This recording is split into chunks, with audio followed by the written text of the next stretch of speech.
கடலூரில் தென்பெண்ணை ஆற்றின் கரையை பலப்படுத்த கோரி ஆட்சியர் அலுவலகத்தை முற்றுகையிட்டு பொதுமக்கள் போராட்டத்தில் ஈடுபட்டு வருகின்றனர்.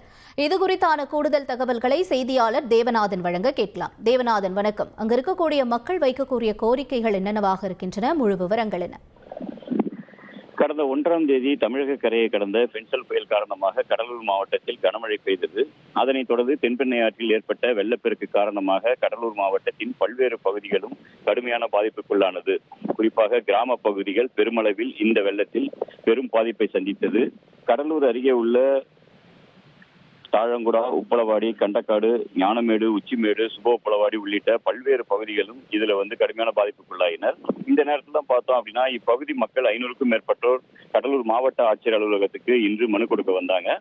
அப்போது போலீசார் அவர்களை தடுத்து நிறுத்தி குறைந்த அளவிலான நபர்கள் மட்டுமே உள்ளே செல்ல வேண்டும் என்று கூறினர். அப்போது அவர்கள் இந்த வெள்ளத்தின் காரணமாக தங்கள் பகுதி கடுமையான பாதிப்புக்குள்ளாகி இருப்பதால் அனைவரும் சென்று மாவட்ட ஆட்சியர் அலுவலகத்தில் மனு கொடுக்க வேண்டும் என்ற ஒரு கோரிக்கையை முன்வைத்தனர்.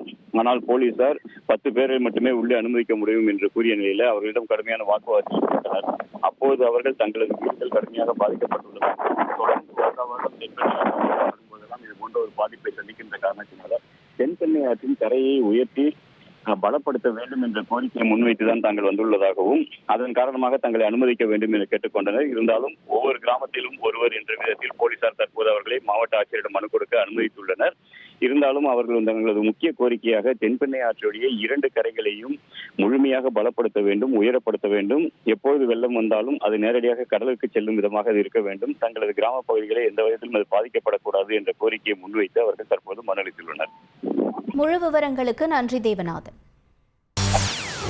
செய்திகளை உடனுக்குடன் தெரிந்து கொள்ள உடனே சப்ஸ்கிரைப் பண்ணுங்க.